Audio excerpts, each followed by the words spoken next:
Welcome everyone to Cram Introduction number 2. And today I'm just going to be talking about some unfortunate events that happened in school, like 3 weeks ago. And let me give some background. So, I had this goal of getting into calculus for my junior year. And this goal was so important to me, but also I'm a cocky bastard. So, and you can see how this goes. So freshman year, I moved from California to Rhode Island, and there's a difference in the school systems. So sophomore year, there's a combination of pre-calculus and algebra 2, and that is the primary cause of everything that I'm about to mention. So I was like, I took geometry freshman year. I'm like, okay, it's gonna be fine. I'll just take pre-calculus, algebra 2 next year, and I'll be in calculus. It's easy peasy. I'll be on par with my sister.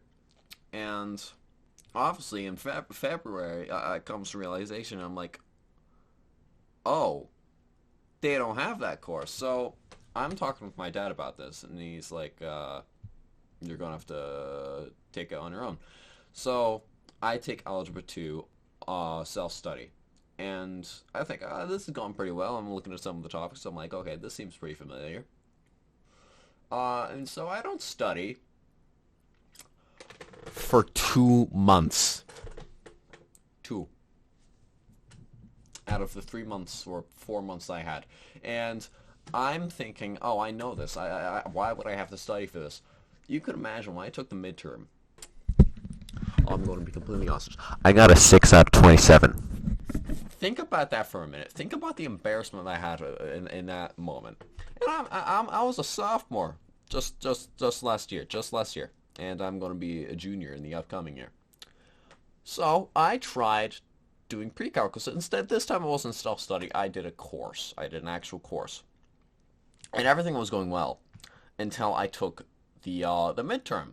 And the thing with this midterm is that it wasn't the course's midterm; it was the school's midterm. So it had a different curriculum to the course, and you could imagine how this went. I didn't pass. I spent the last 2 years studying for a course I wouldn't even be able to get into. And then my teacher sends me an email. It's like, yeah, we get it. It's a different curriculum, so if you would be happy to take the midterm for the actual course here, you can sign up. And at this point, I am done. I see that this is an opportunity. It's like, always take your second chances. But in this situation, I am done. Like, I've studied the last 2 years, and I'm exhausted from this, and I just don't. And, honestly, at that moment, I was just exhausted and didn't choose to take it, and that's probably going to have a lasting impact upon my exception into college. I mean, it's calculus AB versus calculus BC. It's not the biggest difference, as long as you end up taking calculus. But had I actually taken that chance that my teacher was kind enough to offer me, I would be in calculus next year, most likely. And honestly, more of the story of this Cram introduction video is take your second chances. Please do that. Don't be me and do miserable and embarrass yourself amongst all of your friends. And that's about it. See ya.